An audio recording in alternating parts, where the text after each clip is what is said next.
Hello, YouTube. Hello, Statto. Hey.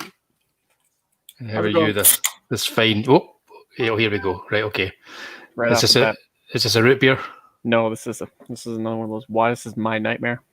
For an artist that sits around, you got to kind of change things a little bit.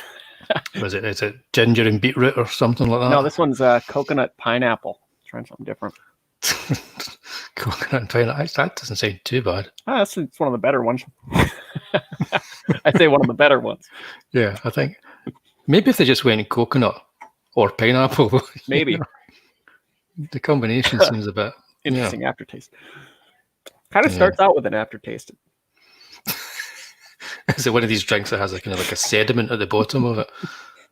No, thank goodness. All right. All right. I've been waiting 2 weeks for this. Yeah. Well, I'm having strong coffee because as we all know, you need to keep drinking lots of strong coffee and caffeine to stay awake. Oh, absolutely. Yeah, and so I'll share our screen, bring him back again, shall I? There we go. Julian Dave's in the house. Hey, where's Dave? Hey, so there we go. Who have we got? We'll get me. We'll get you. We got Cap. Hi, Cap. We have Cap, who's sitting drawing a vampot. Yeah, and there you are, the mighty Pistolian Dave himself. Got Ovaltine. 1 point with that. Good stuff. Right. Okay. Yeah, we're talking Freddy Krueger, Nightmare on Elm Street. And this is the first of our October shows. So there's going to be 3 October shows, and they're all dealing with the evil that is Freddy Krueger. And I think we're going to be doing Dracula, and then we'll be finishing it all off with the granddaddy of Halloween himself, Michael Myers.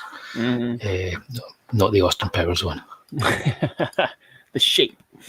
Good evening, Mr. Circus. Hey, Pete. Yeah. Okay. So Freddy Krueger. Like I always say, it's like, when did you first see Freddy? And then I'll tell everybody when I first saw Freddy. All right, this is kind of screwed up. I saw him when I was 4 years old. Must have been the second movie. And wow, I'm going to report your parents right now.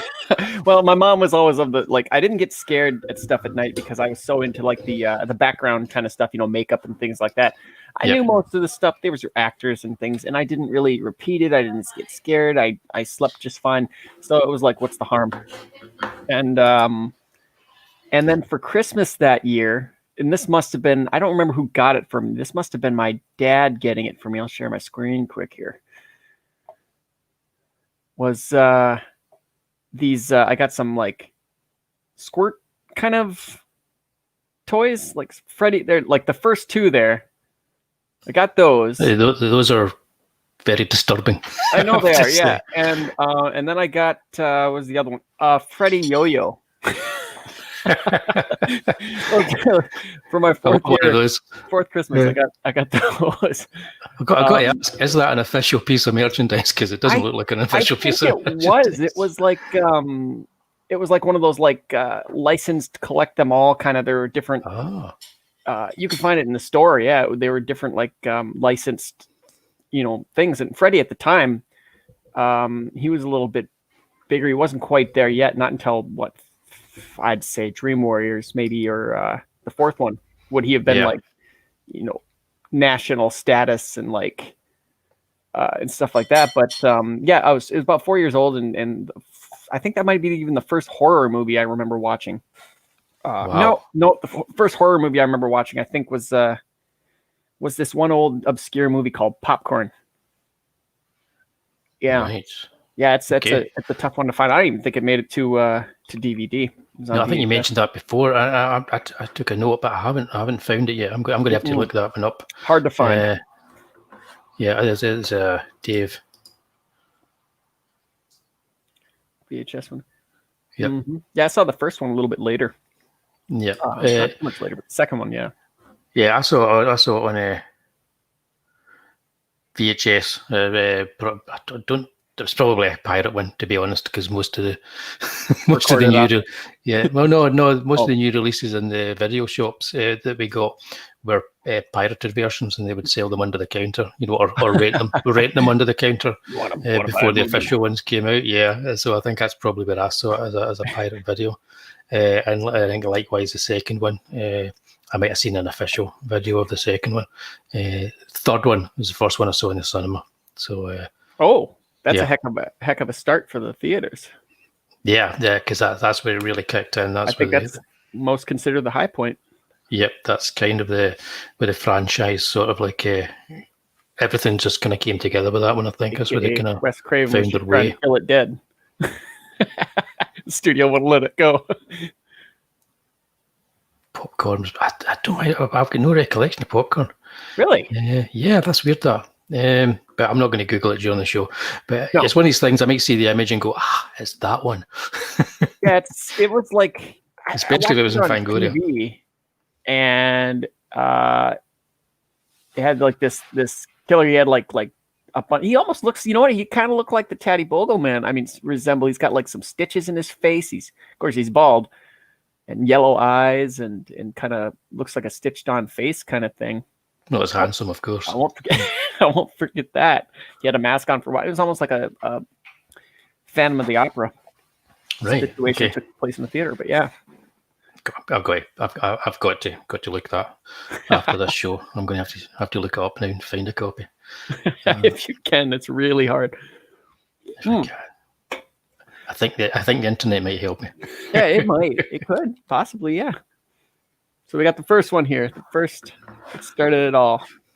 Yeah. Poor So Wes. this was Wes Craven, who up until this point, this was probably his first proper commercial movie that he made, because up until this point he'd made was it The Last House on the Left? Yep. Which was a kind of like a grungy, down and dirty, do-it-yourself horror movie, which Reverse slasher. yeah, which got banned in a lot of places like the UK, and it's one of these films. Even today, I think it's still cut in the UK. It's still a cut version you get on video. Did you do The Hills Have Eyes before this?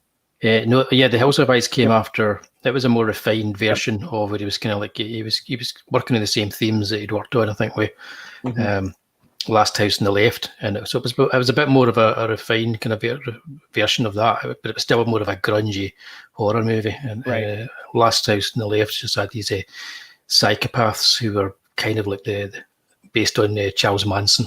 You know, it was that. I thought it was. What was it? Was it a Scottish family? No. Yeah. Oh, sorry, I'm thinking Last House on the Left was based on Charles Manson. Oh yeah, I was thinking Hills Have Eyes. Like there's this family like in somewhere in Europe that was like living in caves, eating people or something like that. I wanted to say. Yeah, that was in Scotland, unfortunately. We're the first at everything. There's your reference. So that was Sonny Bean. Yeah. Yep. They made that into a movie, I think, with what's his name again? Help me out.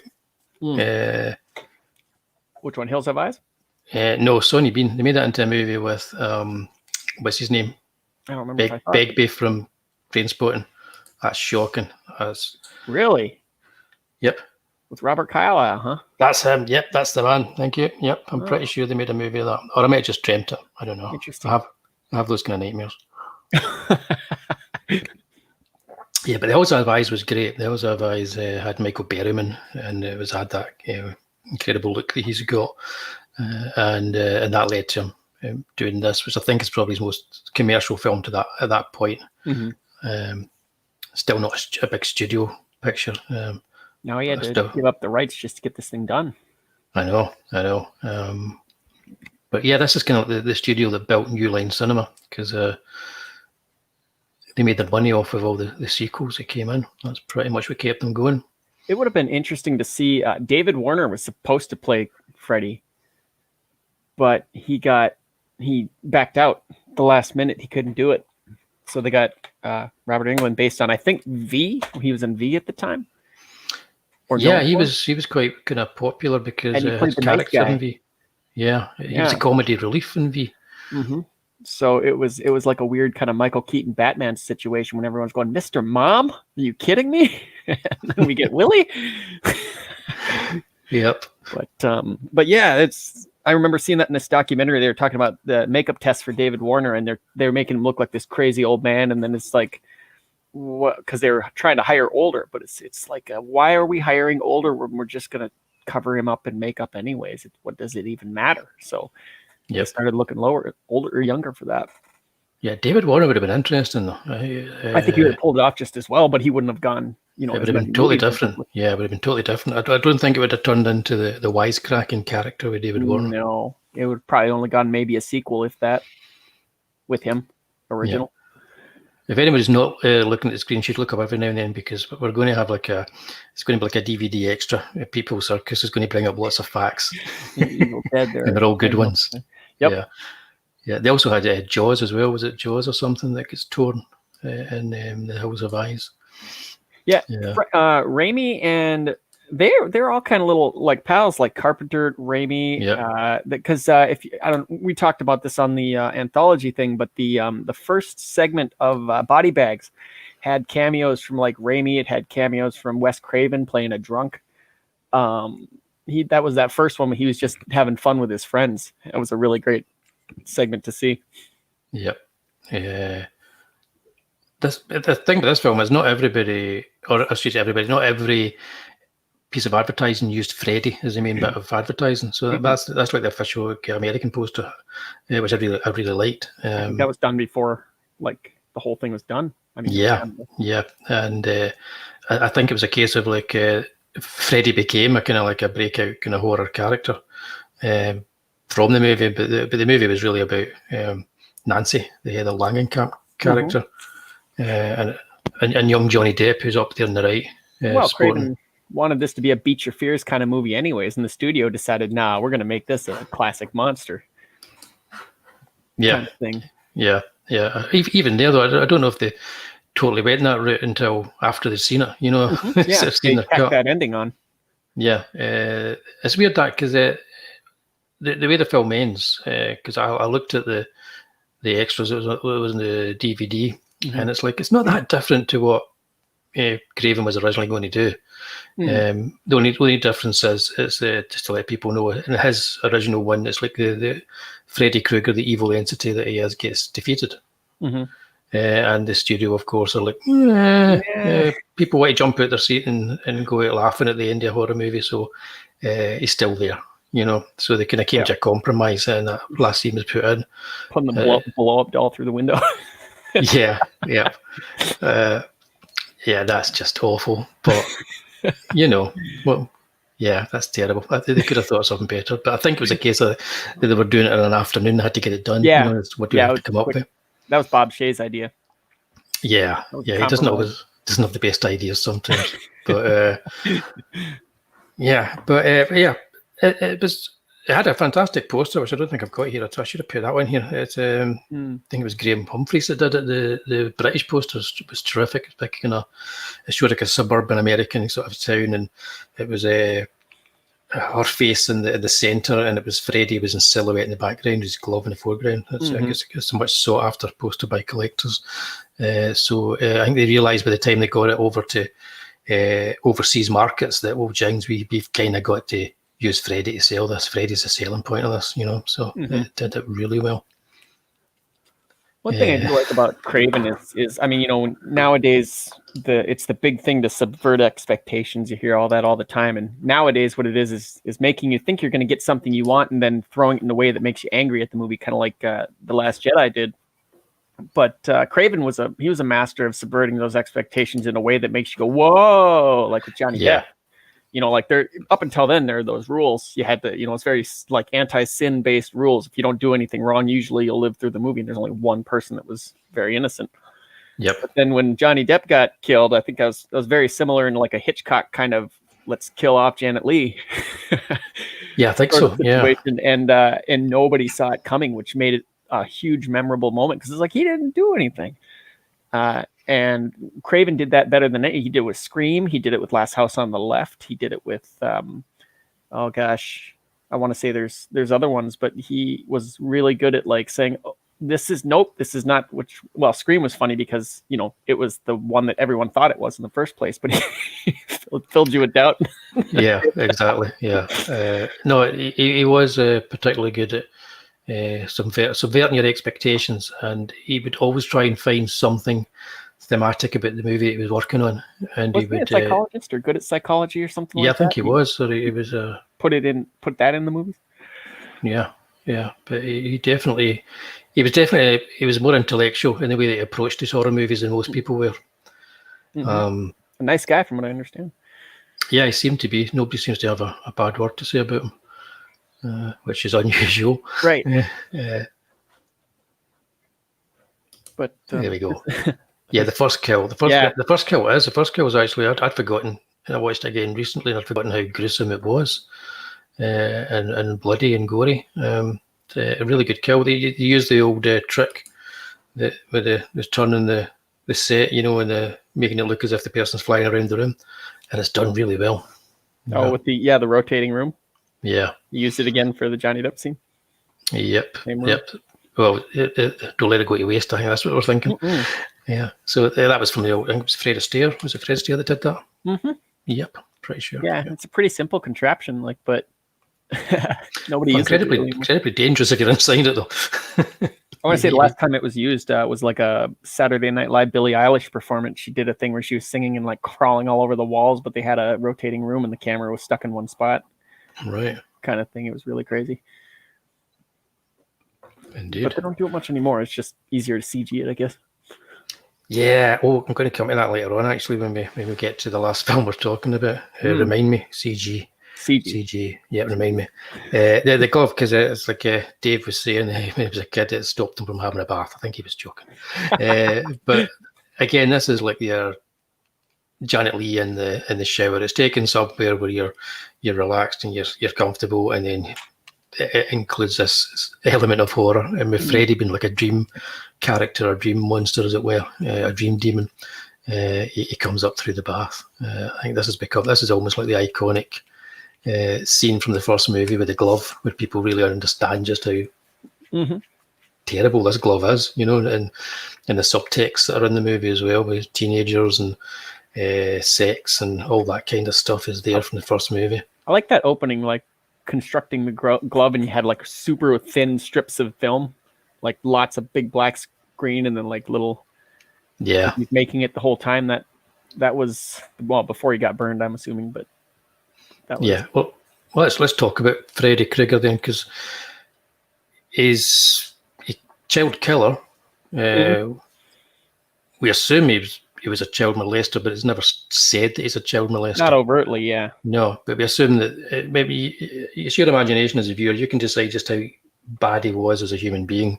Either way is going to be pretty bad. But but the film isn't overt with what it was he did, other than he killed children. And I think that was a good idea, because the least we know about the detail, the more we can fill in ourselves. I think they would have gotten it significantly reduced in who got to see it had they come out at that time and done that. Yeah, I think so. And they do approach these things in the later movies a little bit and play around with the mythos.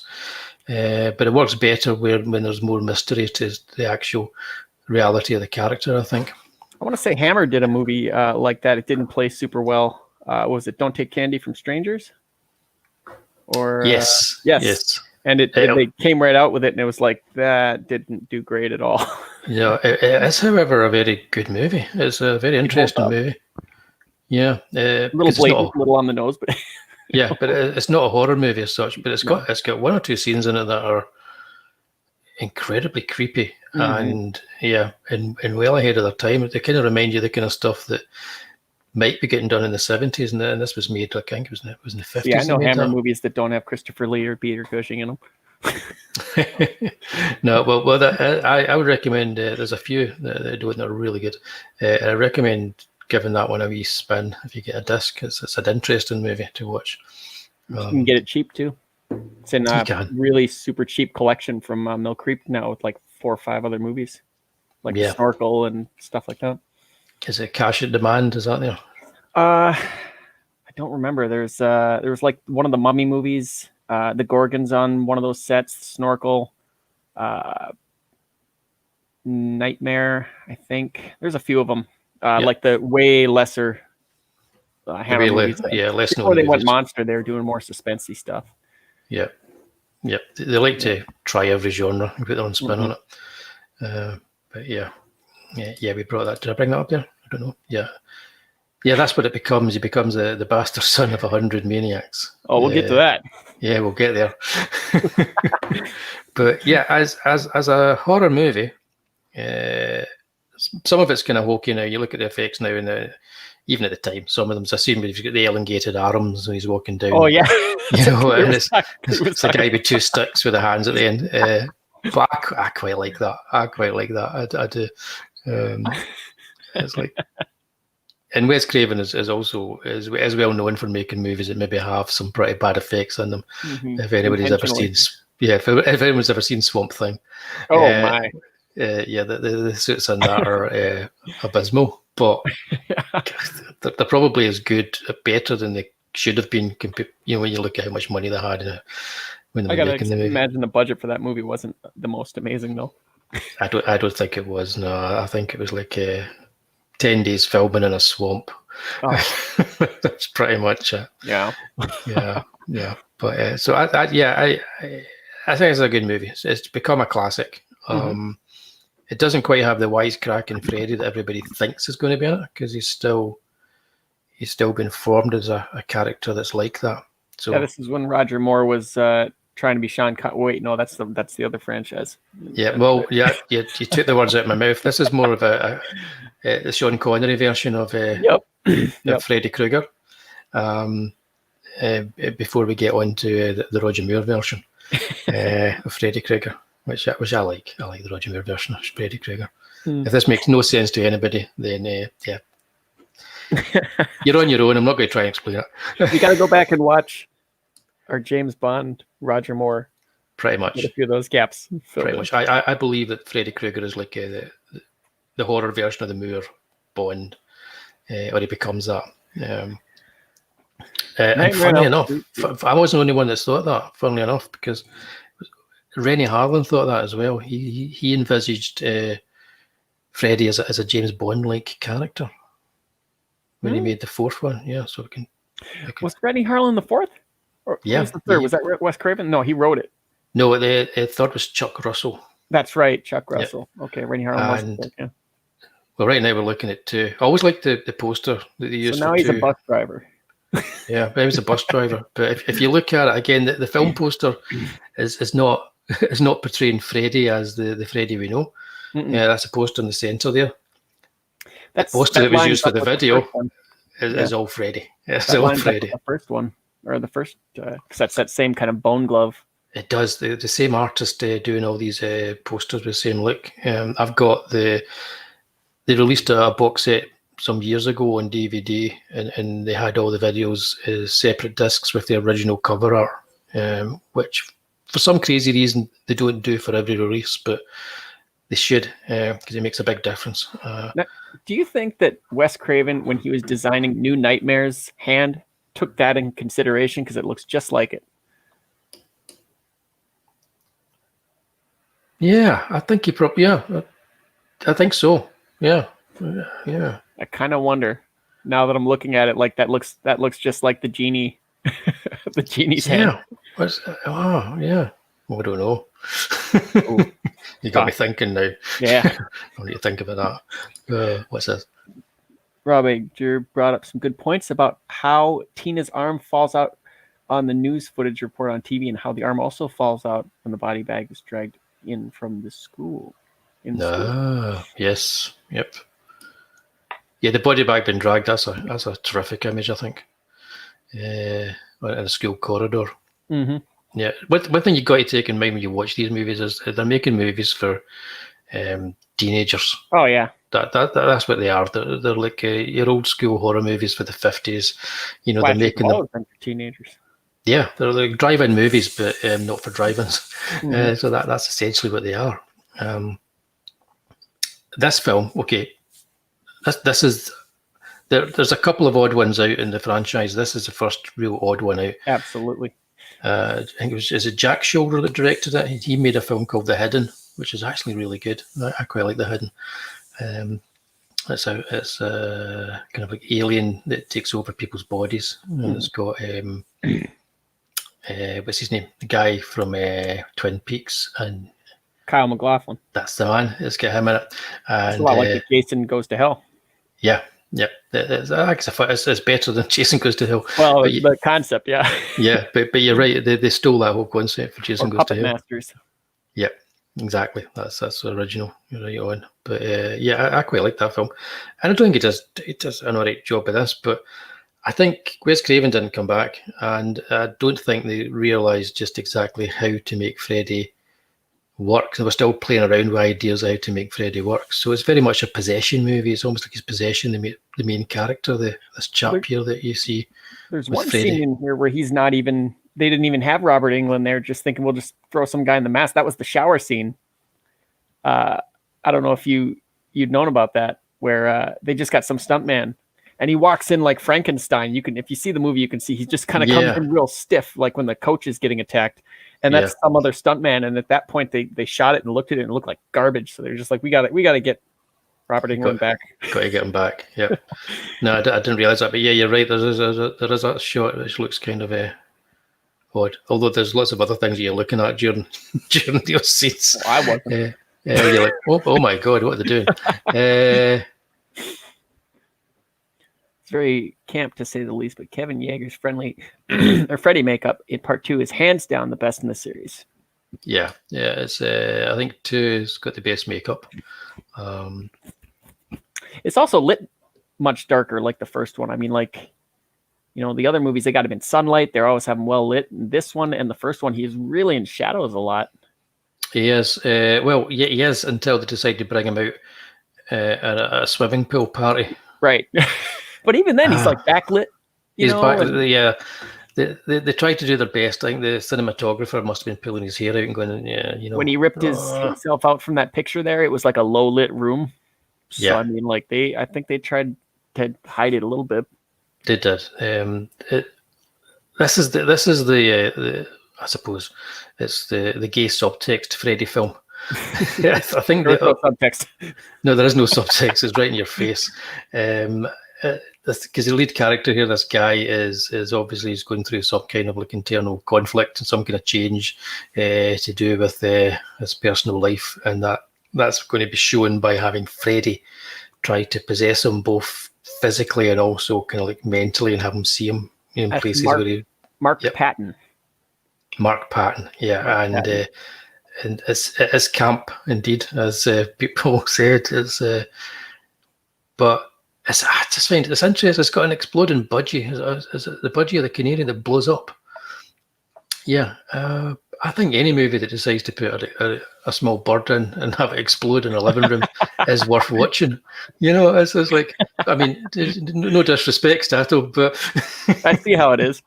But you don't see that in many other movies. It's like, they blew up the bird. Yeah, that was the first surprise that this was going to be, because nobody was even dreaming at that point.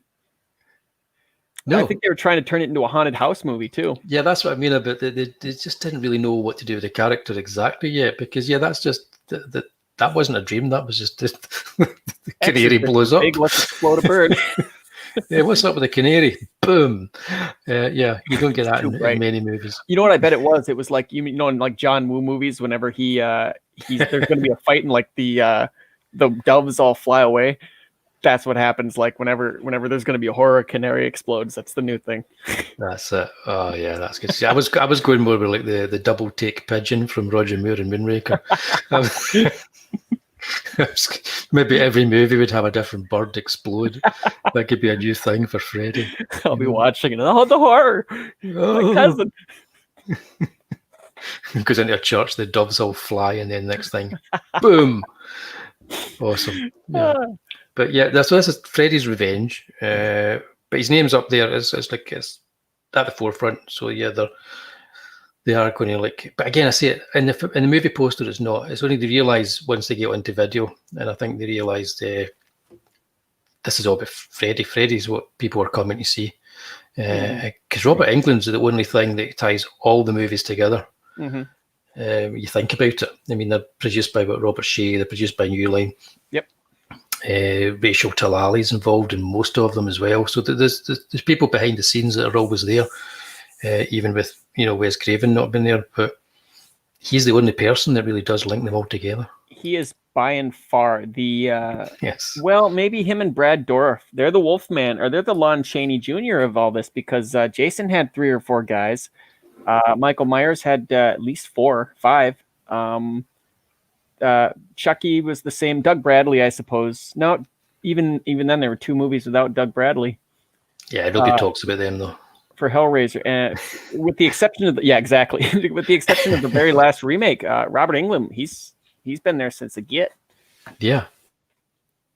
So I mean, that's in itself like a heck of an accomplishment. But he hasn't had anything truly bad, though. I don't think. In the Nightmare on Elm Street series, there are some that people really didn't care for. This being one of them. But the other ones, like, we'll get to Halloween at the end of the month, but that had like 4 or 5 reboots because they kept on running it into a corner and knocking it out, and it seems like Wullie might be frozen. I'll just keep it up.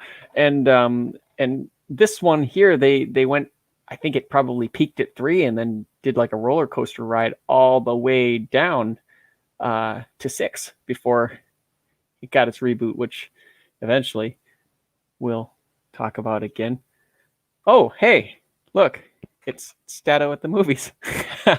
Candyman too. That's true, people. The Tony Todd from Candyman. He only got 3 movies though. I don't even know if I watched all of them.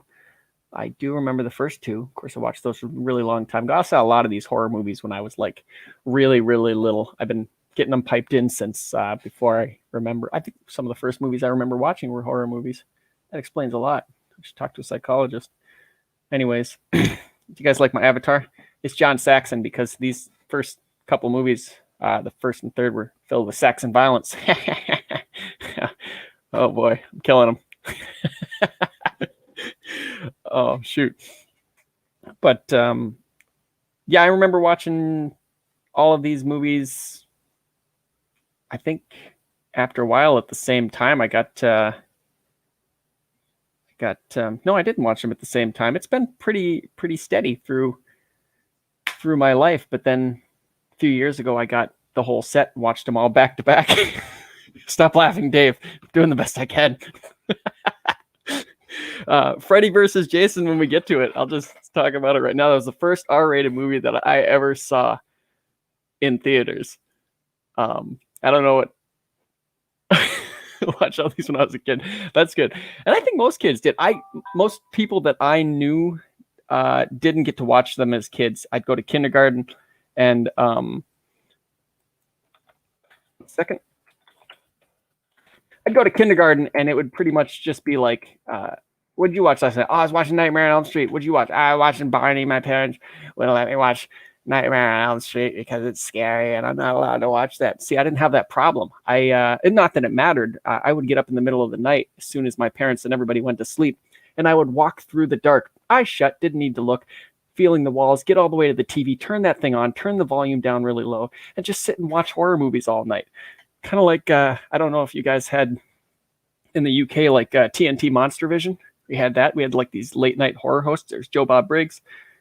And then there was just like the late night monster movies. I watched a lot of those, and that's where I saw some of these. Of course, there was commercials added, so some of the gore and stuff was all cut out and everything like that. So later on, when I watched the movies again, there was a bit of a whoa, that's new. What is this? Whoa. But Nightmare on Elm Street was the first one that I remember. And then I followed that with it must be. Friday the 13th. I think I remember Friday the 13th part 3 I saw after that. Have you guys seen the Backstreet Boys cover with Freddy, Jason, Leatherface, and Scream? No. Oh, the where they did the was it Yeah. I saw the they did 2 or 3 of those. The Slash Street Boys. I want to say it was Dave. Did I ever see the Freddy? I did see the Freddy rap, along with like the Crypt Keeper rap in the late '80s and early '90s. There's that weird thing, people, where they had all kinds of people doing, or all these like monsters doing these like weird hip raps, like the kind you'd see from like I'm blanking on their names, like Digital Underground or Rapper's Delight, that kind of thing, where they're bragging about color TVs and having Cadillacs and stuff like that. And then Halloween, I didn't get into Halloween until later. I must have started that one at like 4 or 5. I remember the first kill from Michael Myers was when he shoved his head in that, or his thumb in that dude's head when he was like escaping and stuff like that. Yeah, that one stuck with me. Overall, probably not my favorite series, but we'll get to that later on. Wullie has had a StreamYard crash, and he's restarting his Mac. So that's what's going on. So I'm just trying to keep the whole thing rolling here, keep you guys entertained, because I can't actually click anything or do anything like that. So you just got to look at that circle moving up and down. That's the only visual stimulation you get, is when my voice goes. But there he is. Oh, God. Could you guys hear me swearing and shouting and hitting things? Oh, Dave, I love that kill too. Oh, I was holding it down pretty well. Just Statto, that was it. Wow. My StreamYard's it just died. It just died on me. And then in order to get everything working, I had to restart my Mac. So yeah. Oh. Me and StreamYards, I don't know, man. It's just, maybe it's just because it's Freddy. I don't know. Right. It's possible. He didn't want the truth out. Yeah, I see. So what have I missed? Oh, I was rambling. The whole time. Started talking about childhood memories. Oh, I hope they weren't painful ones. Oh no, it was. I'm joking, because Freddy, we're going to get to that later on. Right, I'm going to have to, if you give me 1 second here, guys, yeah, I'm going to have no to. Problem. That's a moment for the gag reels.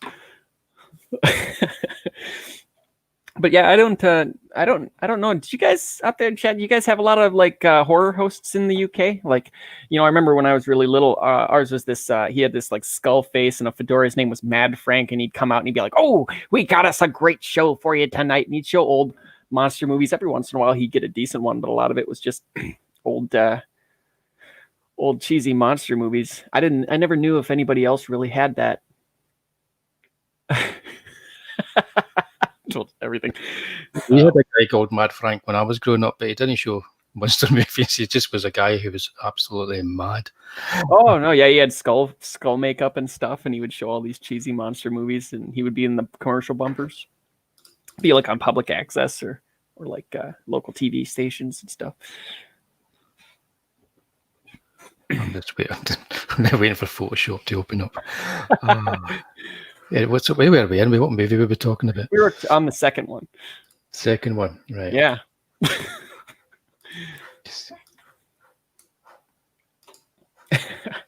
Well, that's interesting. So,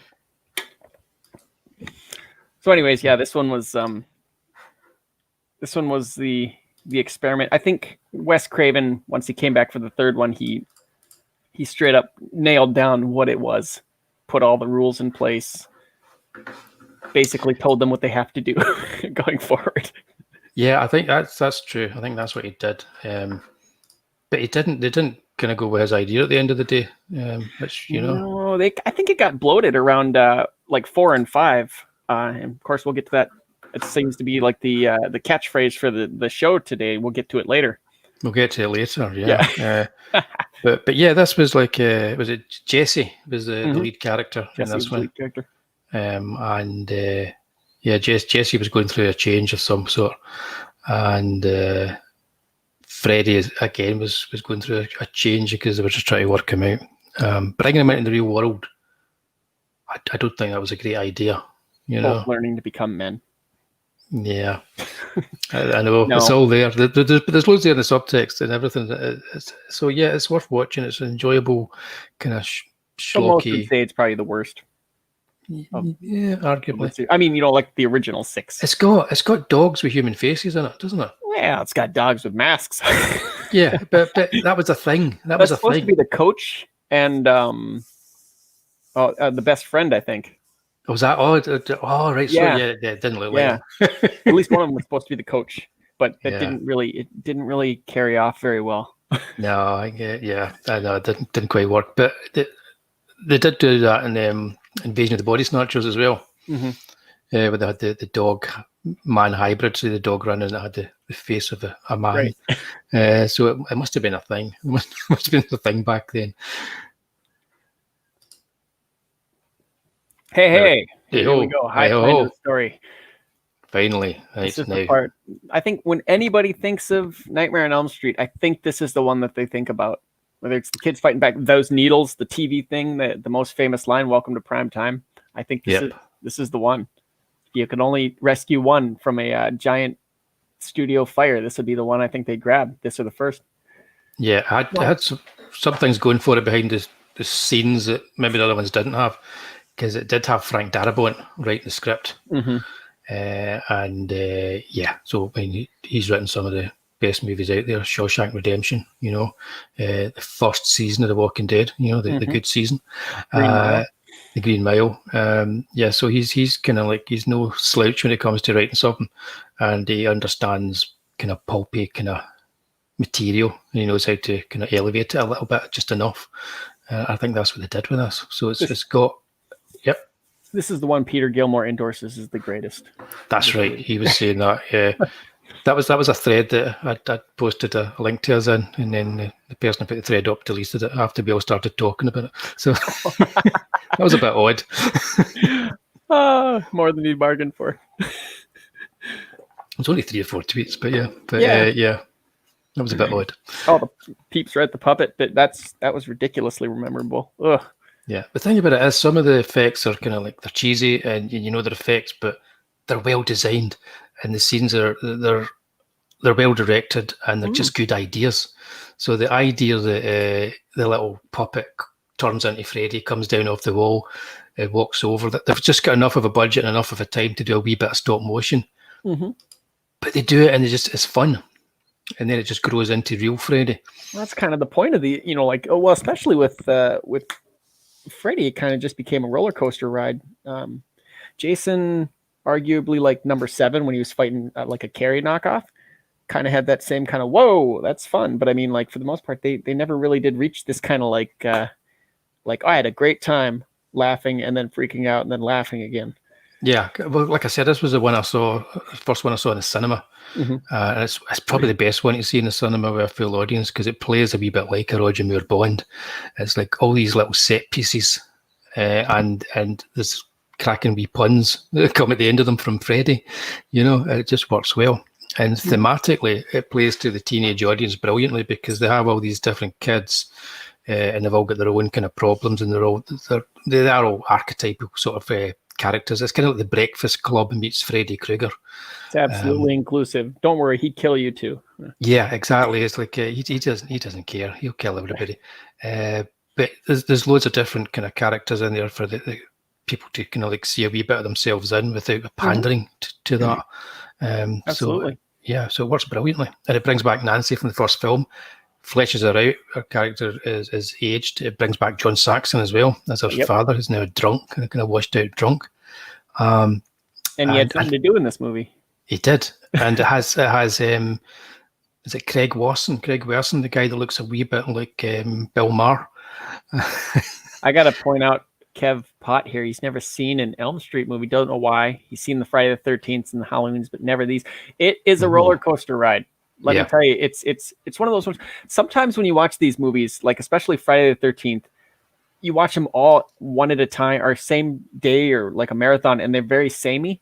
Yeah. If you watch these, they're not. The first 2 are very dark. The second 2, or the third one's like, that's the high point.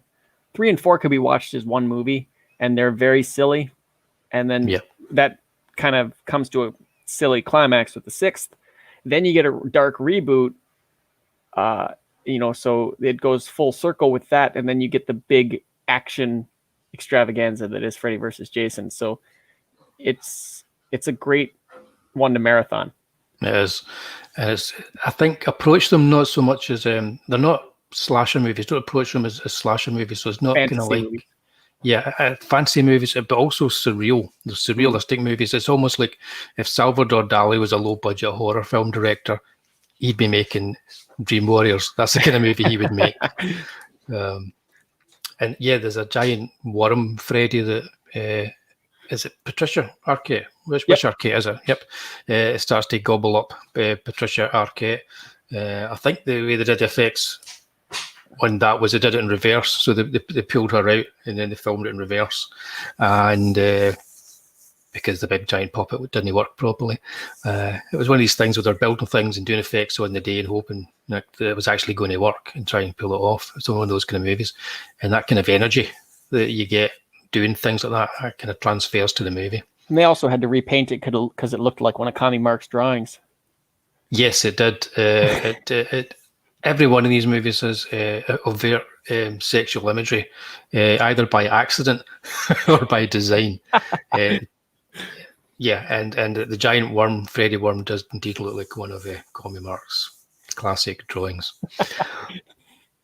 And of course, Dave mentioned the nurse, as people say as well. Like, the chap made me up. Yep, who was it? Oh, super wary of super hot nurses. Yes, it's playing on every teenager's kind of like fantasy as well. And it's kind of like be careful what you wish for. Yeah, because it may well come true. In fact, we're looking at Freddy just about to inject somebody with some drugs. So, a character that has had drug problems in the past. Oh yeah, I remember that the little suckers on the arm. Yeah, what's good about that scene is the arms. They essentially has little mouths almost that are going gimme, and then he injects the arms. So it's a sense of humor, a little sense of humor, a little bit, yeah. That's Freddy. Yeah, if I had to recommend one, this one they catch you up really fast in all of these. Like they assume that you've never seen one. You don't need to watch the first two to watch the third one because they always tell you the lore, the backstory in every one of the movies. Yep. What they tend to do is they'll add something to it, so something new will come in. We'll do things a bit differently. It does make it a little bloated later on, but it's better than the reboot. Yeah, it is. It's more fun than a reboot as well because the character's got a past. One thing they've always reminded me of is the Christopher Lee Dracula movies as well. Because his character always killed off and came back in the next movie, but you didn't need to watch the previous movies for it. Nope. And the character was more of a kind of like a presence in the movies, rather than somebody that was like you get to know as an actual character. There's no real dimension to Freddy. Well, that's kind of how it was. Each movie should stand alone, all on its own, and then leave some room to grow. I think I'd probably blame, Steven Spielberg pulled this trick with Nightmare. I mean, it came out the same year, but Back to the Future, he filmed like a big massive one and then he split it into two and had like one in the spring and one in the fall or something like that. But that was Robert Zemeckis. Started people like doing like, okay, we're gonna have this one and we're gonna plan like a ton more, and it's like you don't know if this one's successful yet. Yeah, no, just make a movie, make it good, Absolutely. And yes, Lawrence Fishburne was in it too, although he was Larry called at the time. Larry Fishburne then. Yeah, that was before he became an actor. Cowboy Curtis before that. Yep. Yeah. But that's Nightmare on Elm Street, Dream Warriors 3. I think my favourite kill in that is probably the puppet one. I think I like that the best, where he takes the guy's veins and uses him like a puppet. He's sleepwalking, but it's Freddy using him as a puppet. And he takes him to the top of the tower and then he cuts the veins as in cuts the cord and the guy plummets. A cool visual with him in the sky. Yeah, I just kind of like that. That was a very surreal and very interesting. I suppose the lamest one is the D&D one with the with the kid and the wizard. Yeah, that's the lamest. Yeah. I don't know. If they did that today, they would have probably have kind of like got the rights to make him turn into Doctor Strange or something, you know. But he just it seems very tall and has like an odd lapel on his jacket. But you can see what they were going for. Dungeons and Dragons were big back then in the day, weren't they? So that's what they were going for with that. But yeah, check it out. This is the one to check out. It's also very much of its time. It's got like a cameos by Zsa Zsa Gabor in a chat show, which is like very much of the time. I think she was also in one of the Naked Guns, wasn't she? This movie, above all the other horror franchise, almost turned into like the Muppets, where like celebrities just wanted to get in there to get like murdered, to be, you know, like be part of the death list. Just there was no reason for them to be there. They're just big fans and they wanted to get killed by Freddy. Yep. So it's people. Well, in her case, I think she would turn up anywhere then for the money. Just right. Yeah. But that's pretty much the case. The sixth one, especially, like. Oh, we'll get there. Yeah, we will. Once again, tagline. We'll get there. Hey. 4. They all had good posters. Oh yeah. This was the Rennie Harlan one. So Rennie Die Hard 2 Harlan, or Rennie Cutthroat Island Harlan, whichever one you want to take. Or what's his best movie? What's Rennie Harlan's best movie? His best movie? Oh, I don't know. They're all like I think they're all like good but not great. I know Cutthroat Island dang near sunk a studio. Yeah. I've never managed to make it all the way through that film. So I saw it when I was a kid and I was watching pretty much anything. So I mean I remember it, but I didn't realize the weight of how terrible it was. I mean, like as far as like financially, the only one that I can think of in recent memory that had that much of a terrible success was, and we'll get to it, Halloween 2 by Rob Zombie. Yeah. Dang near. I know, actually, I think did sink that imprint and they got absorbed into, was it Dimension? I think. Oh gosh, that's a fate worse than death, getting absorbed into Dimension. No, Dimension got absorbed into like what, Sony or Disney or wherever it was. Oh, did it? From, yeah, because of that movie lost so dang much money. If I remember right, I'd have to look up again. Yeah. Yeah. Hey, Yan. He's lucky he had his dinner. I've not had a dinner the night. Oh, you missed my filibuster. Yeah, I'll need to watch it back. You'll get a good laugh, I'm sure. Yeah, it's good to know that if things go awry at my end, we're still up and running. Oh heck, yeah, good. I can talk forever. Excellent. So this one, like I said, I get it confused, the kills with the 5. You could almost watch this as a single movie. Yeah, well, People's on here. He's got the insect transformation. It is awesome. This is probably the most surreal of all of them, I think, with the kills and the transformations and everything. Oh yeah, this is the most complicated. I think this was probably height of his popularity, like, you know, with America or like the world, like when they were putting him on like yo-yos and stuff like that, and really like the merchandising was out of control for this. At this point, the third one was like the best, I think, overall movie. This around here was when he was like doing the basically commercials almost. Yeah. Well, again, as Rennie Harlan said, he saw Freddy as James Bond, that kind of character. He's the hero of the story. People are watching the movies for him. So he got that.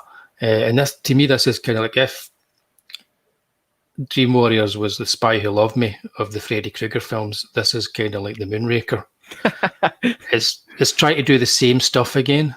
It's not quite as successful, but a lot of it is still crazy and worth watching. You know, that's the way I look at it. Like a not broke, don't fix it situation. Yeah.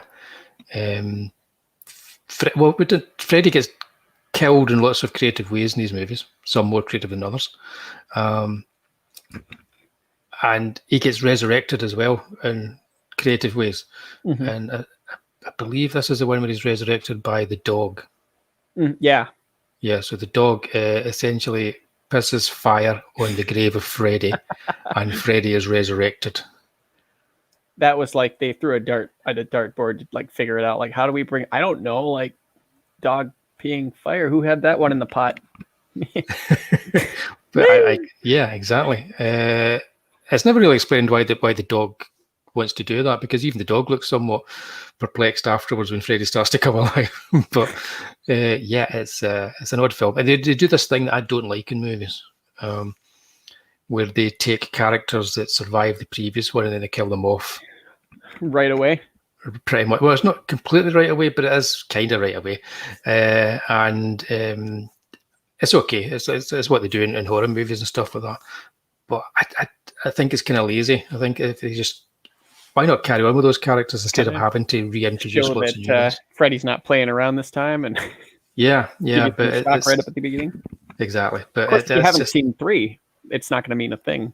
No, it's not. Well, yeah. Oh, you're right. Yeah, because this is the one where you kind of have to see 3, because 3, 4, and 5 make a wee trilogy. Yep. In some ways. 4 and 5 especially. The Nun trilogy, I'd call it. The Nun trilogy, indeed. Yeah, because of the mother. Yes. Very heavily used in this. Was it Sarah? No. It was, what was her name, guys? We're having a blank. Amanda? Was it Amanda? No. Was it? I think it was Amanda. Amanda Kruger. Was it Amanda? Yeah. Amanda Kruger. There you go. I wasn't having Kruger. a blank. Yeah. Once you said it. Amanda Kruger trilogy. Yeah. Oh, that's another thing this does, which reminds me of the Dracula films. The films get progressively more kind of Catholic in the way that they treat Freddy Krueger. So they introduce things like holy water and crucifixes and all this kind of stuff, and they tie him to what essentially is vampire lore. They turned him basically, into a straight demon. So you're going to say anything completely opposite of a demon from hell, that's God. So yeah, so that's interesting as well, and it's then they stuck with that the rest of the franchise. Yeah, I quite like that. I didn't mind that at all. I know a lot of people weren't that happy with it, I don't think, but again, it kind of harkens back to the older horror movies. I quite enjoying it. Right. Yeah, it's very 70s as far as storytelling. But the lassie that's here that you see with Freddy, she was originally was it Rosanna Arquette or Patricia Arquette? Patricia Arquette, right. The third movie, and then they recast her as. Couldn't be bothered. yeah, no, she probably got a better role after that, because a lot of people are in these movies and they get a better role and they move on from them. So, but they've all got interesting directors. True Romance, I think, around that time. Ah, right, yeah, that was the one. Yeah, the directors kind of cut their teeth on them and then go into bigger things. Yep. That's what there are a lot of stars that just started out in horror movies and then moved on to being much bigger, like Kevin Bacon from Friday the 13th, and there's a lot of stars that started there, and they don't want you to remember Steve McQueen. No, Kevin Bacon never talks about Friday the 13th, does he?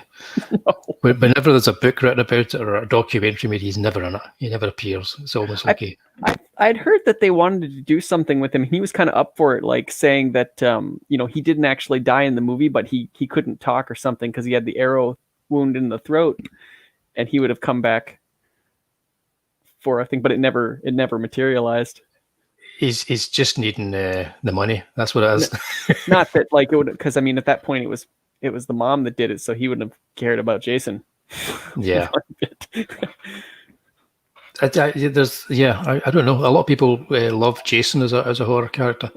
I don't think he holds a candle to Freddy myself. I think he's up until they turned him into a demon worm, he was the least of the evils. Because for goodness sake, they were all screwing around and he was sitting there drowning. Yeah. Goes into the woods and comes out of the woods and his mom gets her head hacked off. I'd be a little annoyed too. Yeah. Those kind of things. Who doesn't sit there and yell, "Dang teenagers"? Curmudgeon. Yeah, I could never quite figure his fear of water out though, because he comes out the water at the end of the first one. So yeah, we'll get to that in a wee minute though, won't we? Keeps right. Jack Nicholson from Little Shop of Horrors. That's right. He was also in. He was also in another one as well. What was it? Oh God, I'm losing my mind. It was maybe in the House of Usher, one of these other ones. It was definitely one of the costume ones too. He was. That's right. He was in one of those Poe films. Yeah. Yep. I can never remember. I can only remember the Vincent Price on them most of the time. Right. Can't blame you. Nah, not at all. Right. Hey. Oh, right. Yes, Freddy on TV. one season series. Oh, I had to go and rent these from the video store. You can't They find released them. them. 3 episodes per tape, and I'd go and rent them and watch them. Then this was I put this one here because this was an episode of the TV show which told the trial, the origin story really of Freddy. No more Mr. Nice Guy. I think it was Toby Hooper that made it. I believe. Yep. To be honest, that's the only memorable thing about that show. I can barely remember any other episodes, and it's never been released. Well, I think it started out where he wasn't even in most of the episodes, but then that screwed up, so they had to kind of insert him into different places because people weren't liking it when it was running. So he kind of was the crypt keeper, and then they kind of had to put him into the episodes a little tiny bit here and there because people were like, "This is a Freddy show without Freddy? Are you nuts?" Yeah, they tried to make it look as if he was, even if the story was not anything to do with him, as if he had some kind of external influence on things. I have to wonder if like they bought some episodes from some failed TV shows or something like that and just ran them with Freddy bumpers, like what happened with the last season of Tales from the Crypt, where they moved to the UK and they had a couple of other TV shows like Two-Fisted Tales, I think, and it didn't work out, so they just rolled those into the Tales from the Crypt show. Yeah, could very well be right. Like a Ray Bradbury stories kind of thing. Yeah, maybe like a season of Night Gallery that never get made, that kind of thing. And we'll turn it into Freddy's Nightmare. But it's an interesting one. I don't know why they've never brought it out on DVD or that, because it would sell. Could be rights. Yeah. Rights issues. Yeah. I'm not sure how that would be, though. Or it was just so garbage and god awful that, none of us really remember the truth, so they just want to keep it buried. No, it was awful. Yeah, it was a terrible show. I could see it being a video on demand. I mean, like a print on demand kind of thing. Yeah, that's right. Yeah. Want it. Yep. Yeah, I think they're losing out some of this because I would buy it just as a completist to have it in the set. Oh, absolutely. Yeah. And also because you want the one episode of Robert Englund's in playing Fred Krueger. But yeah, so Freddy's... Do you have the Nightmare on Elm Street comics that Chuck Dixon wrote? But those are the Marvel ones? No, they were Wildstorm. There was only 7 of them. No, I got the Marvel ones. They did them as like an A4 large format, black and white, like the old Curtis comics. Because I know I've got like one of the A4 magazine style ones, black and white. And then I've got, that's the Marvel ones, I think. And then, Dixon did like 7 of them for Wildstorm, and they were crazy. He had like a daughter pulled her soldier dad into a dream, and he started having a skirmish with Freddy. Right. Crazy stuff like that. It was a lot of fun. Ah, right. Okay, I need to check them out. Right. Are they on Comixology, I wonder? They might be. I don't know that they're terribly hard to find back issue wise, because I don't, like I said, it went like 7 issues. It was a lot more fun than the Friday the 13th one that ran concurrently, but I think that one went a little bit longer. They're not too difficult to find, I don't think. I'll give that a look. The Marvel one was okay. It was Alfredo Alcala was working on it, so I like the artwork, But he works better, I think, in film because the surreal nature of the character and the comedic nature of the character. People who like the comedic nature, they'll say he should be scary and horrible, but I like that. The fact that he just revels in the horror. Peeps got the A4 one too. He didn't like it. Yeah, we'll bring that up. A very quick review. Yeah. Yeah. I didn't mind the artwork. But I think story-wise, nothing great. Garbage. Yeah. Yeah. I'll have to read it again. I don't remember reading. I mean, what all was in it. Aha. Hey. Great idea. Weird execution. Yeah. I think visually this film's great. I think it's got lots of good ideas. Thing there, that was a heck of a kill. Yep. Even the comic book thing as well. He starts cutting the guy up, and his guy's like paper, and you see the colour drain out of the paper version of the guy onto the floor as if it was blood. I liked all that kind of surreal stuff, and it's got the Escher like a David Cronenberg kind of thing. Yeah, I think visually it's got lots of good ideas. It just it didn't quite gel. But it's also a very dark film because it's got to do with like I mean, any subtext in here is sort of like a pro-life, pro-choice kind of subtext if you want to read it. Again, like all the subtexts of these films, I don't know if they mean them. They just happen to be there. They just There's a lot happen of to pop crawl culture in. references here too. You get to see that really amp up toward the end of the series where they're just throwing out things that are popular just so people can go, "Wah!" Yeah, was the Aha video made before or after this? I'm probably thinking before. This Yeah. one, it would have been around this time or the 6th. They were cashing in hard on the next one. Worst Freddy makeup. Worst Freddy makeup. I don't know, man. Freddy just did a cameo not too long ago in that Rosenbergs or the Goldbergs or whatever like that. That wasn't super great. Of course, it was TV makeup, but they probably just bought a mask at a shop and put it on his head and then touched it up a little bit. Maybe, I don't know, but it was weird to see him like in the comedy dream sequence. Yeah, I like the visuals in this film, and I think it's got some good ideas. So yeah, it's one that I quite like watching. It's also all these movies are 90 minutes or under 90 minutes. They don't outlive themselves. So even if it's not the best one, you know, they rattle along at a pretty good pace, and they're all worth watching. But well, not all. There's one we'll talk about later. These posters seem like they were done in like the Canon Pictures kind of idea of like just make a quick picture like that and then sell the movie based on that. I know, I love them. They're great. It looks awesome, and then the movie you get does not match the poster whatsoever. No. But that's movie kind of, I think that movie kind of does, at least in the production design, the cinematography and that. I think they kind of pulled it together. I remember the VHS being in the it was a new release. I remember going into the video store when I was a little kid, and there was just like a big section of them, and there's Freddy like leaning over the thing, kind of going shh with his finger up by his mouth. That was the VHS, one of the VHS covers, I think. Yep. I begged my parents to get it, but they wouldn't do it, so I had to wait for it to be on TV. It's terrible. I know. It's not like that other. It's not as if it was a children's movie like Freddy's Revenge. In it. I could relate to that guy. That's it. Well, of course, because it has a. This is what I mean about the surreal and the ideas, because it has the character's unborn child in the movie as a child being groomed by Freddy. Oh, I gotta just point out Charlie there. Hello, Charlie. Thanks for stopping by. Good night. Night, Charlie. But yeah, so I mean, it's just bonkers. You think about it, and it's all. But it's the kind of thing you could. Like you mentioned Cronenberg. Cronenberg could take all this kind of stuff and make it a really kind of like serious intellectual horror movie out of it. And they've got all the stuff. Yep, they've got all this stuff, and they just try and make something that's fun out of it. I appreciate that. I like that. It's very much a Final Destination kind of thing where a bunch of guys are sitting in a room just going, okay, now we need something very creative this time because the audience is expecting us to top the last one. So what do you got? Anything. Just throw the ideas on the mat. Yep. That's still my to watch list. That series I haven't watched it. I've still really? Done. You like those Rune Goldberg devices. I'm going to have to line them up, I think. But yeah, this was it Stephen Hopkins who directed this? What?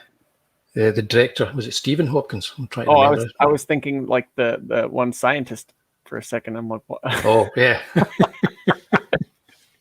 Yep, Stephen Hopkins, not Hawkins.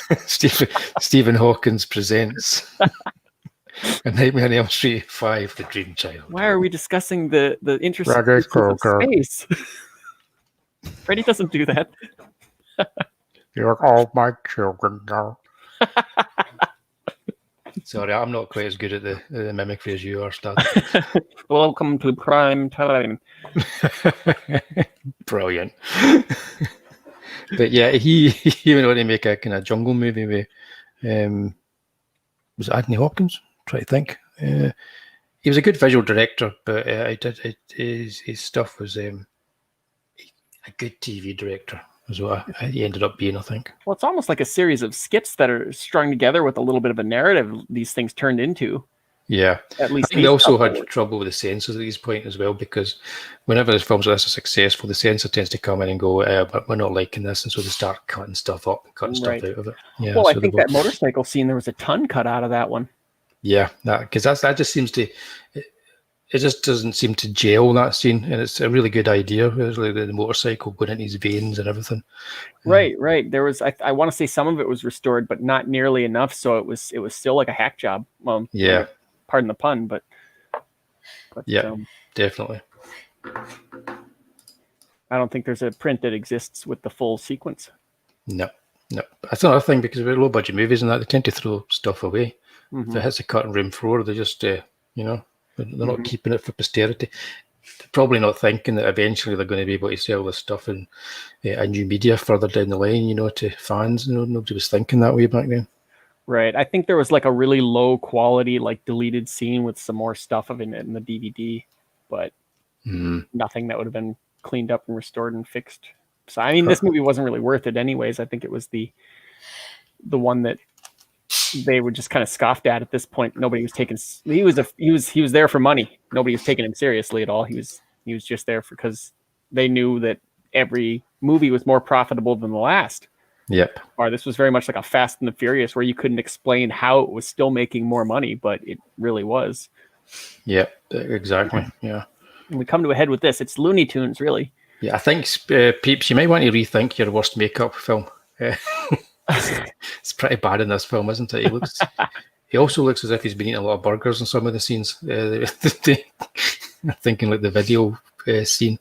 Yeah, this was a gimmick on top of a gimmick. Yeah, 3D. I saw it in 3D. Oh, did you? Didn't work. Was it I've got the DVD comes with the 3D version, so you can watch it in 3D. The Blu-ray doesn't. You would think they would actually now master it in proper 3D for Blu-ray, because it would actually look all right. Same thing with that. But I think that scuppered the movie, because it just meant that they were limited to what they could do. Well, that's okay. Most of the 3D took place at the last 10, 15 minutes anyway, so it didn't really affect most of the movie. Yes, but it was the conclusion, so they had to be wary of what they were throwing at the audience. It's interesting. I don't hate this movie. It's kind of boring. I remember watching it.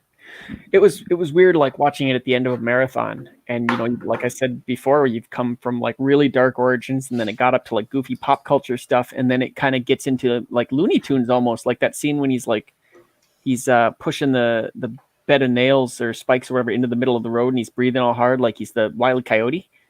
I feel like that was their intention, but I mean, he's making all kinds of jokes. The Nintendo Power Glove thing, the which you got there with like the hearing aid, and he's dropping like pins and stuff like that. It was goofy. I do like the whole hearing aid scene though, and I like the whole idea of it, and dropping the pin, and it's like it's.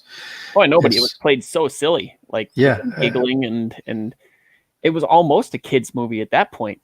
Yeah, but I mean, it was a comedy. They let you know that from the very beginning, where they got the guy rolling down the hill, and it seems to never end. He keeps rolling and rolling and rolling and rolling. Well, they had that the big what was it, the big press event where it was like a funeral, and all these celebrities were showing up like for the red carpet kind of thing.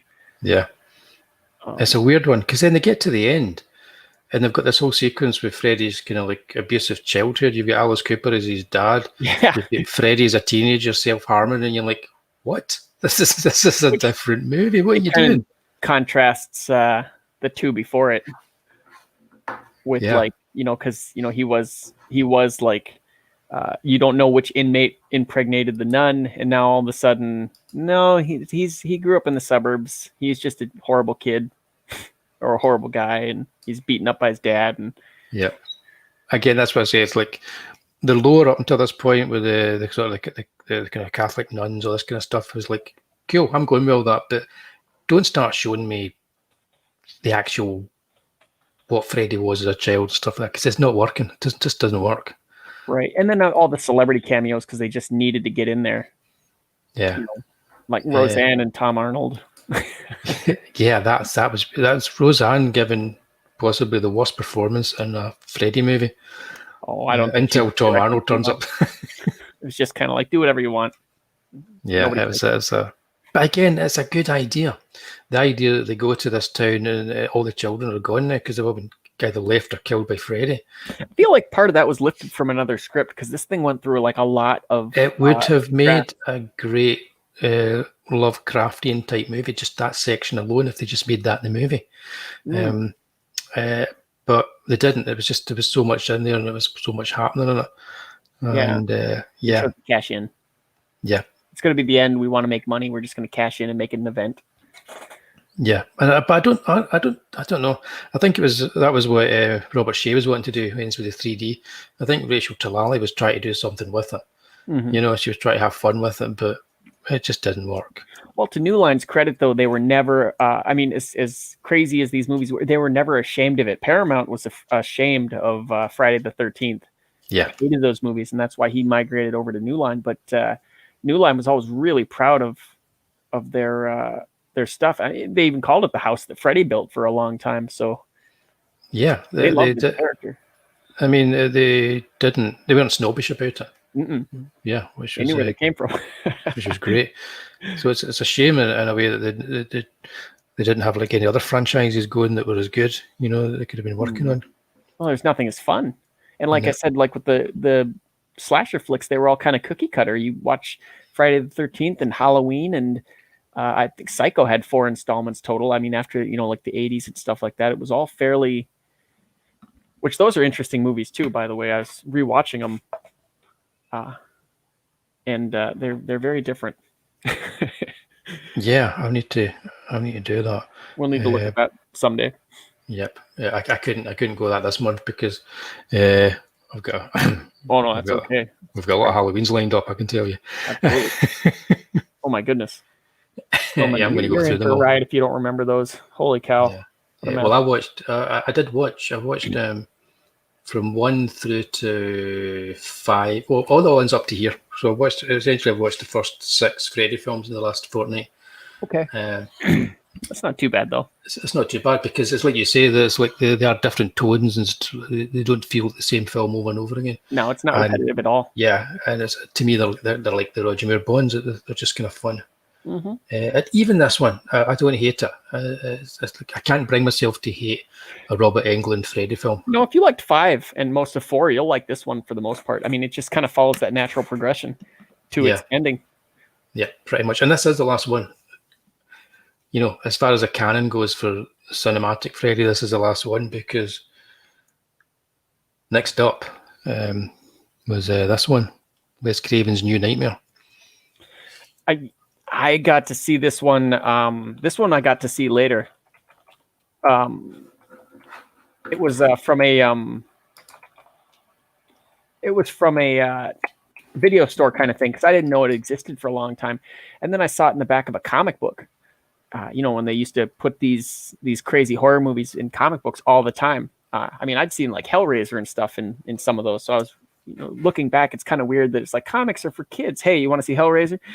But I wanted to see this one so bad. I got to see it, begged my brother to rent it, which eventually he relented. And and it was fun. It was very meta, and I could tell that they gave Wes Craven like it wasn't really. I didn't feel like a nightmare movie to me, like a Nightmare on Elm Street. People are not a fan of this, but it felt like you know, they were saying sorry for what we did to your franchise. You can do whatever you want. Yeah, I think Again, I saw this one in the cinema when it first came out, and I enjoyed it. I thought it was a really good time in the cinema. It's more of a Grimm's fairy tale to me when I watch it. I think that's what he was going for. Of course, he missed he lost a little bit of a step in the 90s, and you can kind of see that the difference between 80s West and 90s West is very different. Yeah, but in this and Scream, he didn't have a lot of hits. No, he didn't. No, but I don't know. I like this. In some ways, I like it more than Scream for the whole meta thing. But I'm conflicted because what it says is none of the films are real anyway. They're just films, right? Yeah. Well, however, they hid themselves. Yeah. However, they do have within those films the spirit of Freddy. So it's kind of like it kind of retconned everything. Yeah, the more you start to think about this in relation to all the films that come before, the harder it gets to actually think straight. Well, he hated parts. Well, he wasn't a huge fan of 3, but he hated 2 and 4, 5, and 6. Yeah, I think he was very kind of like a diplomatic guy. I think he always kind of like said the directors did a good job, this kind of stuff, but it wasn't what he would have done. Was supposed to be, yeah. Yeah, so it would have been good to see him do a Freddy movie in that world again that was his.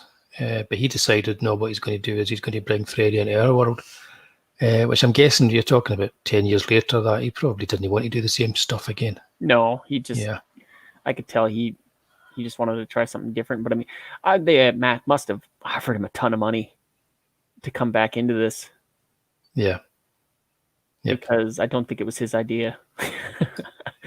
None of the charm of the others. Yeah. Well, no, they tried to bring him back to being super serious, even though he was still cracking jokes. He was. I liked the look.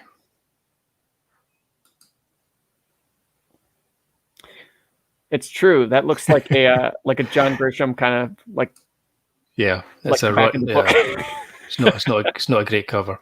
It's not great. And why has he not got the hat on? Should have the hat on. But I do like him with the long coat, the hat.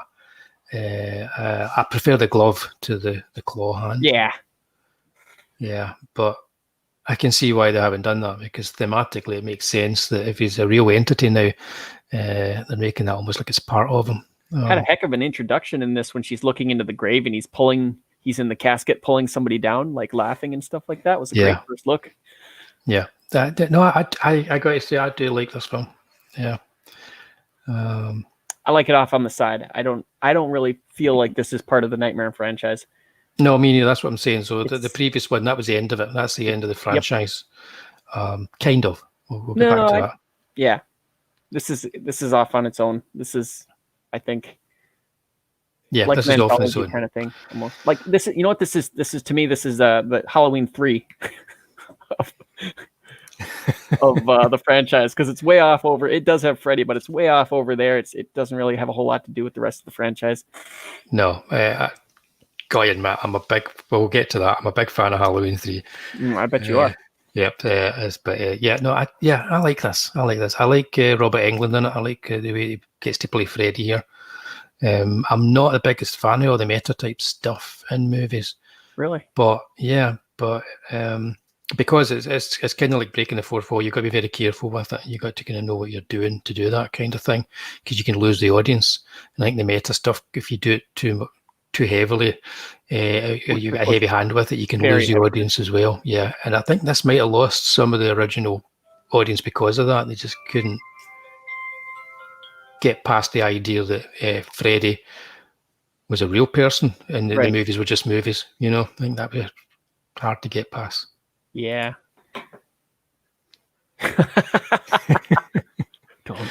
Halloween. Me too. Love it. Yeah. But there was no Michael Myers. That would have been great if they would have used one of the Michael Myers masks in the Shamrock thing. Yeah. Just to stick it to people. There's your Michael Myers. There he is. He's in the movie. All right. You happy? You could have a wee subplot where you've got the people saying, we can't use a Michael Myers mask. He's a real person. People get upset. No, we're using the Michael Myers mask. Yeah, but it's a standalone movie. It's like a direct sequel to the first film, I suppose, because they don't really acknowledge any other kind of like lore for Freddy. Yeah, as far as actually being a sequel, it's not a sequel to any of them because they're just movies that they all made, and everybody appears as himself in it. So Robert Englund is there as Robert Englund, Wes Craven's there as Wes Craven. Oh, he got to be Freddy on the talk show. That's right. Yep, he got to be Freddy in the talk show. So it's I think it's an interesting movie. I like it. I watch it every couple of years. I'll watch this one, even if I don't watch the others. It's I don't know that I seek it out, but it is definitely not like an offensive one where you could sit down and watch it or put it on in the background when you're working. Yeah. Because it feels like it drags a little bit in the middle for me. Like there's a point where you're trying to figure out like what's going on. Once you've seen it, and like the mystery's gone, it's just kind of people standing around going, well, I mean, what's going on? Like, for me. I know what you mean. But yeah, I like it. But it's not bad. No. Yep. Let's have a look As at a monster movie, yeah. Yeah, but I think we kind of agree that the previous film, The Final Nightmare, that kind of ends their original season. Yeah. But we already mentioned Jason Goes to Hell when we're talking about just fun for a laugh. Yeah, they hadn't. But at the very end of Jason Goes to Hell, Jason's mask gets dragged down by Freddy's clawed hand. I'm guessing that, I don't know, I should have Googled this, but I'm guessing that that's not Robert Englund that played Freddy's hand in this scene. Nope. They just did it, like I said, like a wink and a laugh to the fans, and it opened up a can of worms, similar to Predator 2 when you see a xenomorph skull on his trophy thing. Yep. And people went crazy in the studios, like, oh, geez, oh, no, there's a demand. There's a demand. We got to figure something out. Yeah. I would argue that New Line did a better job than they did when it came to Alien and Predator movies, because this led to this. Yes, which, like I was saying in my monologue, this was the first R-rated movie I ever saw in the theaters, and I was so excited. They delivered as far as a beatdown. The last half an hour, 40 minutes was straight fighting. Well, they have about 19 fights in that movie, don't they? Oh yeah, like it's like they don't hold back. No, it is a versus movie through and through. And they spared no expense. They had a Vegas weigh-in. They had the guys in there in like full makeup and stuff like that. Did like what are the odds this person wins and this person wins? This was an event. Yep. But people was right 20 years too late. Yep, pretty much. But it was too late. But they should have stuck with it. They should have carried on with bringing more people together and kind of like and doing the old Universal horror thing. You know, bring in Ash. I thought they were very. I mean, I know this script went through so many like different iterations, but I think they found a decent balance where they didn't make, because initially like Jason was kind of going to be the good guy. He's going to start fighting Freddy but then that doesn't make any sense. And then they had all this. So I mean, just having them both at their worst and everybody getting caught in between, and then them having a fight for 30 minutes at the end, like a brutal one. That was the way to go, I think. Yeah, because it was a gimmick, anyways. Yep. And then you have like Batman versus Superman, where there's a 7-minute fight in the middle of a 2.5, almost 3-hour movie. Yeah, I think Peeps is still talking about New Nightmare there. Oh, okay. You missed the point of a Freddy film. He created Freddy. Creator was wrong. I can agree with that. It wasn't my favorite movie. No, but I quite like it because I'm not a big fan of the. Oh, you probably love it like it's a 50s like invasion. Yeah, movie, that's why right? I like that kind of stuff. Yeah, so I quite like that. Yeah, going up for me, it's a little different, but yeah, it's a Friday the 13th movie. That was. But this kind of like, is this a standalone movie or does it fit into both continuities? It loosely fits, but I think it's a kind of a standalone because I don't think that they really referenced it when they came to the next one. No. Jason X. No, he was still running around and the government caught him, I think, in Jason X. So that one's off on the side. Yeah, I agree with Peeps. And that was in the script at the end too, when they were going to have like they're going to fall through this pit, and then they both get tied up with chains, and Pinhead comes out and goes, "Now what seems to be the problem, boys?" Yeah, but I think Clive Barker was up for that as well. I bet he'd have been up for that. Yeah, it fell through. So they did a comic sequel with Ash from Evil Dead. Yeah. I don't know. I think they lost a wee franchise, a wee kind of spin-off franchise where they just had like the universes colliding because this wasn't the hit they expected it to be. But well, I think New Line they had these two, and then they had maybe one more. I can't remember if they were trying to negotiate for Child's Play. I don't know what he would have done against these guys. Freddy would just have kicked him through a window, wouldn't he? Jason cut him right in half. But they had a couple of different ideas they wanted to try to expand, but it just never worked out. This made a lot of money. This movie did. It was number one. Was it successful? All right. It was. It was 2 or 3 weeks in a row. It made number one. It made a bunch of money. But it was just like it didn't make any sense to make another movie because I think everybody knew that this was an exhibition match, basically. Yeah. I guess that's the best way to put this movie. It was an exhibition match. I suppose the only place that Jason was left to go after this would have been space. Yeah. Yeah. And that was, again, like one of those weird Jason in space. Yeah, again, that's one of my favourite Jason movies. You're all about the New Line, Jason. Yeah, I'm all about the goofy, what the hell are they doing next Jason movies. That's the ones that I want to go for. Yeah. But yeah, this is actually your first R-rated movie. So what age were you when you saw it? Let's see. That would have been 2003. So I would have been, must have been 17, 18 years old, somewhere around there. So perfect age. Because it's actually quite gory and brutal. Oh, yeah. But most of the gore and brutality is what they do to each other. But yeah, this movie pulled $114 million, almost $115 million in box office. And I don't think that the budget was ridiculously big.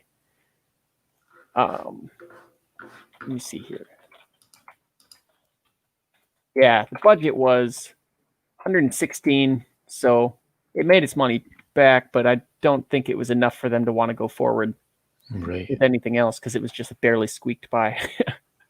Peeps has just put a tongue twister in the chat for us. 13 Part 4. Friday the 13th Part 4 is the Nightmare on the Elm Street Part 3 of the Friday the 13th. Told you. Tongue twister.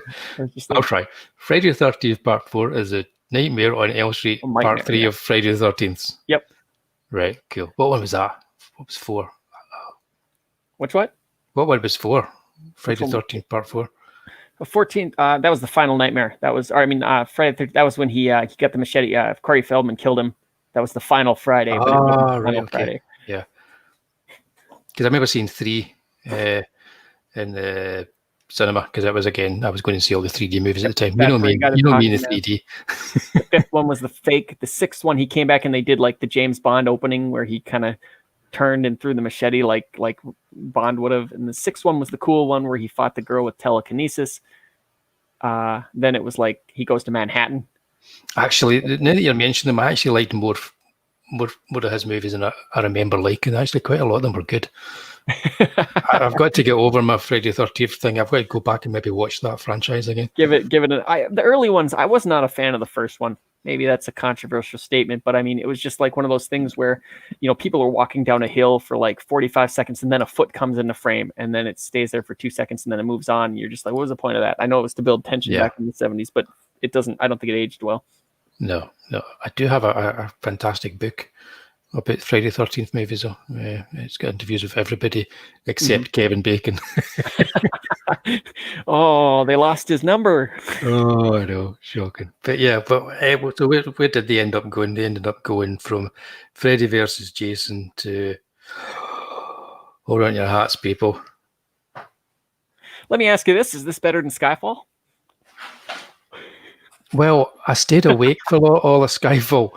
So based on does Wullie stay awake, I would say Skyfall was probably better than this. We found one. But I don't know. I'd need to watch the whole movie all the way through because maybe there's something that happens in the middle that's amazing that I didn't see because I fell asleep. I don't think you're missing a whole lot. It's a nightmare. The guy they got for the actor wasn't a terrible cast, but its writing was abysmal. Well, I thought it's a great piece of casting. Get what's his name? Ollie James. Jackie Haley. Jackie Wilson. What's his name? It was Jackie Rorschach. Yeah. Get Rorschach to play him. Quick, Google. Somebody Google. I've got this already up here. I'm sitting there going to search it, and I've already got it up. Jackie Earl Haley. Jackie Earl Haley. Yeah, I keep thinking that's the wee boy in the Sixth Sense. Jackie Earl Haley. Who's that? Who absolute crazy B-movie fans would know him as Braxton Red from Dollman. Oh, yes. That's right, because you saw his face. He's also in Maniac Cop 3. He's a B-movie guy for a long time before he hit Watchmen. Yeah, because he's got that face that you can just see him playing these kind of like roles of the sort of the bad guys and the heavies and the stuff in these B movies. Oh yeah, I love me some full moon movies. There, that ridiculous. Oh man, that was a. Dare I use that? That was a better film than Skyfall.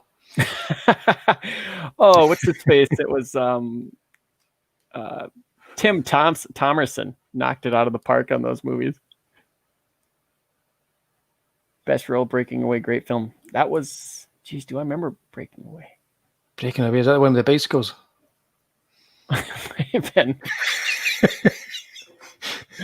Breaking Away was you know me and my bicycle coming movie. of age comedy drama With bicycles.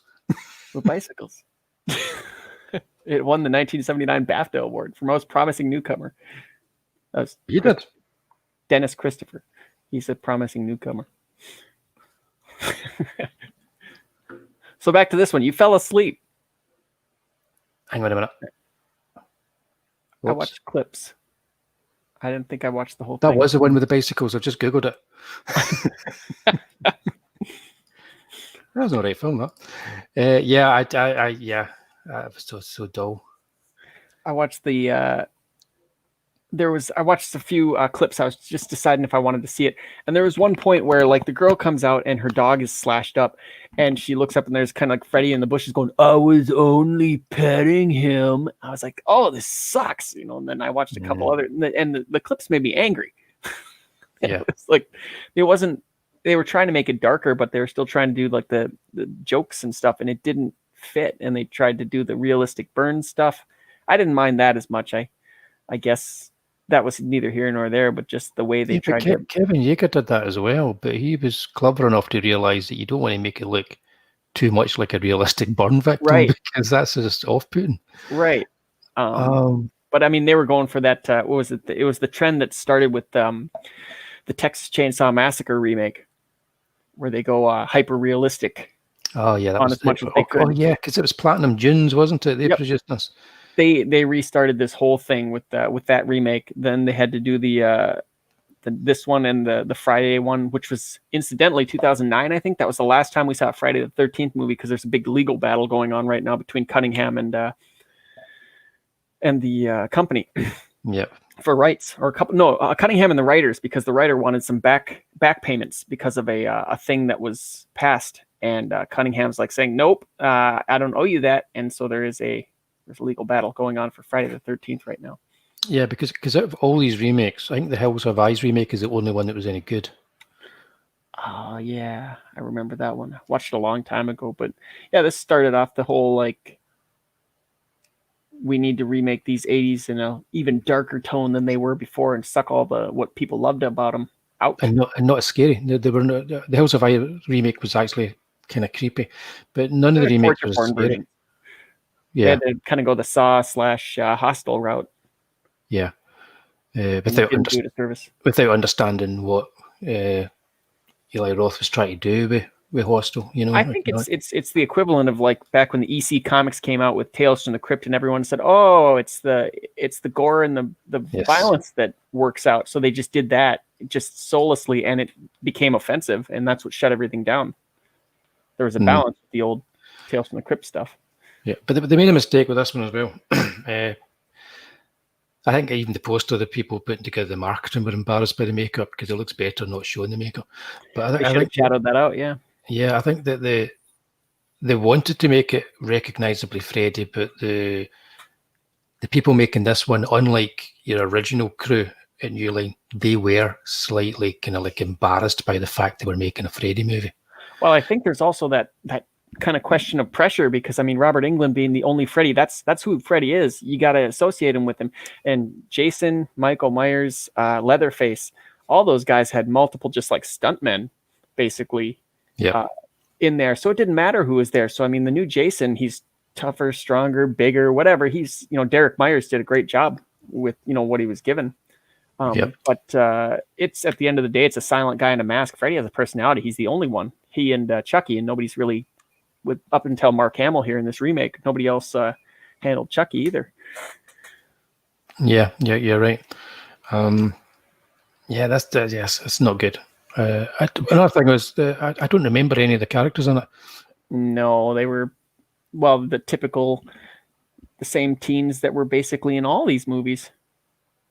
Yeah, I think that's the kind of angsty teens. Yeah, way too short. Yeah, I agree. But the thing is that you actually remember the teenagers in a lot of the movies. You remember like Nancy for the first film, and the third film you remember the Jesse guy in the weird second film. You remember Alice in the fourth and fifth films. It's like you kind of do remember some of the teenage characters in here. Well, I think part of that's like character actors are pretty much dead now. All these are like CW castings. They're all supermodels, not basically. even that good. When's the last time you saw a leading guy that was like Donald Pleasance? Yeah. Or like Bill Murray or something like that. You don't see it much anymore. No, you're right. So this is a terrible movie. So Kev, I know if you've not seen any of the Nightmare films, just give this one a wide berth. Don't start with this one. Yeah. It's for curiosity and completists. Yeah, start with 1 or 3. Those are the ones that you're wanting to dive into. I say start with 1. Yeah, just go right down the line. Yeah. So is there anything kind of like we should have been talking about all this time that we haven't? I think when it comes to Freddy, we've nailed quite a bit. He does have good quotes in all the movies. That's the thing. He does have good one-liners. Mm-hmm. And Robert Englund wrote quite a few of those. Mm. Kind of at that Welcome to Prime Time was ad-libbed. Yeah, that's right. Yeah. But yeah, because every time has that Elm Street comes from The Final Nightmare, which is not a great film, but it's a great line. A good point from Peephole. It's a music video version of Idea of Freddy. It's all gloss and no humor. A lot of those newer movies look like music videos. Yep. Or commercials. Yeah. Yeah. I can see that. So that's that then. That's our visit to Elm Street in 2 parts. I missed the middle. Sorry about that, guys. Yeah, I was the intermission. I don't know. There's some weird thing happens with my new Mac and continual streaming on StreamYards, and because I was on with the rabbi from another planet beforehand, I think it was just it says I've had enough of this. Oh, I'm not doing it anymore. There was no real dead air, surprisingly. Yeah. So Freddy Krueger. I think Freddy Krueger. Well, I'd say first film, the third film, and New Nightmare. Those are my 3 favourites. What about yourself? If you to pick like your top 3, I'd say first film, the third film, and then Freddy versus Jason. Freddy versus Jason. Okay, cool. Yeah, that'd be in my top 4 probably. Yeah. Okay, cool, good stuff. Well, that's Freddy. The wait's over. Episode's over. Dracula next.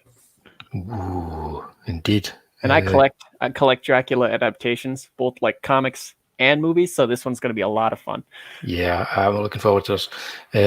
This could probably go on for hours, to be honest. Once we go into this one, we'll see what happens. Yeah, I've been rewatching Christopher Lee Draculas. Well, I kind of watch one every couple of months. I did that just for the homework. You do that anyways. I do that anyways, yeah. So it's like, I see the poster for Taste of Blood of Dracula and I go, I've got to watch that again. I only watched it about 3 months ago. Dracula AD 1972. Love that movie. There's not a Chris Lee Dracula. Did you say that is the on Her Majesty's Secret Service of Dracula movies? There's a lot of people don't like it. Yeah, I think a lot. Yeah, I'll explain why I love it. I'll explain why it's good, and I'll tie it into Marvel Comics at the same time. I would say Jack Palance is the Marvel Comics Dracula. Looks just like Gene Colan drawing. Well, it is because he based it on Gene Colan. Based it on Jack Palance, but if you read those comics, they're set in modern day. So when I saw this as a kid, I was used to a Dracula that was set in modern day. Mm-hmm. A lot of people weren't. Right. Used to Dracula being done that way, especially not for Hammer films. So I loved it. I thought, this is just like the comic. Well, it wasn't, but yeah, and it just we'll keep this until 2 weeks from now. It's just a preview of what you can get. 2 weeks from now, listen to them, the Children of the Night, what music they make. I am Dracula, and I'll also explain why I don't like the Gary Oldman one. That's something to look forward to. Graham Nolan was he's doing his 31 Days of Monsters on his channel every day at like early on 8 o'clock Eastern, whatever. But he was just talking about he hates the Gary Oldman one. He hasn't made it through yet. No, people likes it. I kind of like I have an appreciation of the artistry involved in creating it. It's the second most accurate version. I think the first one was like a BBC TV one from like the 70s or 80s. Yes, watched that when I was a kid. Yep, that's the most accurate, I think, from what loved they it. did a breakdown. Yep. It's I think it's made like a 16mm film or something, so it'll look very kind of odd to people watching it today. But it's well worth watching. Yeah, we'll talk about actually. Absolutely. We'll talk about all these. I'll pop that into it as well. Cheers, peeps. Yeah, actually, if you haven't watched, if there's anybody watching right now and they haven't watched last week's Comic Book Gold with People Circus, it's a cracker. That was a great one. Give it a wee listen. We talk about lots of high art and low art, all kinds of stuff. And just to be a reminder, because it'll be 2 weeks that Statto and I will be talking about Dracula. Next week, it's going to be myself and Chubb, Carol Stefan, the creator of Mary Boys. Looking forward to it. And we'll be finding out what comic books and what artists have kind of like influenced him throughout the years, and or just what he likes to read and go back to, what well he likes to return to as far as comics are concerned. So that'll be fun. It's when Terrier Comics meets proper comics. Halloween 3 rules. It does indeed. But we'll be back on, well, in a few weeks' time, we'll be doing Halloween 3 and all the Halloweens. So, yeah, thanks, everybody. Thank you. Cheers for turning up. And it's always good to see people turning up in the chat. Peeps, Bristoli and Dave, Kev, get yourself some Nightmare movies and give them a watch. They are good fun. Everybody. Everyone. And those who have been watching but have remained silent, please come in and have a chat, okay? It's dead nice. So thanks, everybody. I'll see you next week with Chubb, and Statistical Zero will be taking care of the chat, no doubt, with his mighty blue range. So until then, see you guys. Bye.